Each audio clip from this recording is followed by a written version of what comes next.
నైమిత్తిక తిథిగా ముక్కోటి ఏకాదశి అంత విశేషమైనటువంటి స్థితిని పొంది ఉంటుంది.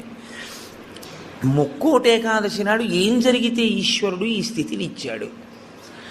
ముక్కోటి ఏకాదశి నాడు రెండు జరిగాయి అని చెప్తారు. ఒకటి, అమృతం పాలసముద్రంలోంచి పైకొచ్చింది. రెండు, ముక్కోటి ఏకాదశి నాడే పరమేశ్వరుడు హాలాహలాన్ని భక్షణ చేశాడు. పరమేశ్వరుడు లోకం కోసం హాలాహలాన్ని భక్షించాడు కాబట్టి ఆ రోజున మేమేమీ తినకుండా ఉంటామంటారు శైవులు.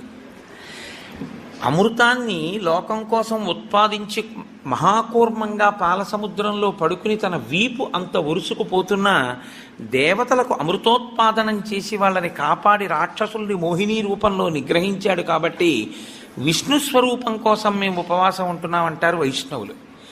విష్ణువు అంత గొప్ప స్థితిని పొంది దేవతలకి రాక్షసులకి అమృతాన్ని పంచేటప్పుడు